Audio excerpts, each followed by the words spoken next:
महाभारत में भगवान कृष्ण ने सिर्फ अर्जुन का ही विषाद खत्म नहीं किया, कर्ण को भी बहुत बड़ी सीख दी।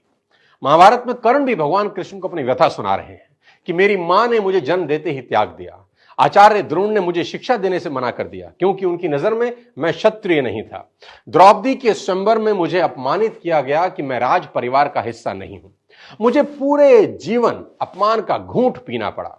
कर्ण पूछते हैं, केशव मेरा क्या अपराध था? भगवान कृष्ण जो कर्ण को जवाब देते हैं, मुझे ऐसा लगता है कि यह जवाब 1000 करोड़ टीचिंग के बराबर है। यह जवाब सीखने के बाद आदमी के पास हर सवाल का जवाब मिल जाएगा। जी हां, कृष्ण मुस्कुराते हैं और जवाब देते हैं कि हे सूर्य पुत्र, मेरा तो जन्म ही कारागार में हुआ, मेरे पैदा होते ही मृत्यु मेरी प्रतीक्षा कर रही थी। जिस रात मेरा जन्म हुआ उसी रात मेरे मां बाप से मुझे जुदा कर दिया गया और जहां पहुंचा वहां सब काम मुझे ही करने पड़े। गायें चराने से लेकर गोबर उठाने तक सब काम करता रहा।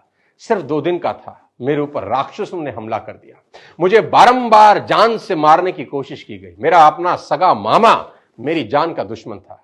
मेरे जीवन की चुनौतियां कहां कम थी, अन्याय जीवन भर मेरे साथ भी होता रहा।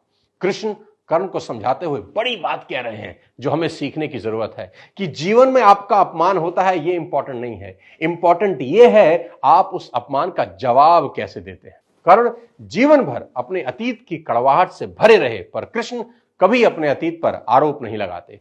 कर्ण पीछे की ओर देखते हैं और कृष्ण आगे की तरफ। कुदरत ने दोनों के साथ अन्याय किया, पर कर्ण यह अन्याय कभी भूल नहीं पाए और कृष्ण को यह अन्याय कभी याद नहीं आया।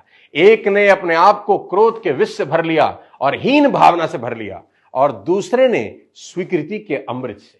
दोनों में अगर कोई अंतर था तो वो एक्सेप्टेंस का था। कृष्ण ने हंसकर अपनी नियति स्वीकार कर ली और कर्ण कभी अपनी नियति स्वीकार नहीं कर सके, और परिणाम में कर्ण अधर्म के पक्ष में लड़ते हुए अकाल मृत्यु को प्राप्त हुए। परिस्थितियों का चक्र चलता रहेगा। कई बार लगता है कि भाग्य ने धोखा दे दिया। ये चुनाव हम पर है कि हम कर्ण की तरह रोएं या कृष्ण की तरह जीवन को उत्सव में बदल दें। जीवन में रोने के लिए नहीं, हंसने के कारण ढूंढने हैं, क्योंकि जीवन तो भगवान का भी कहां सरल था। जीवन है तो समस्या होगी ही, समस्या है तो हल भी होगा।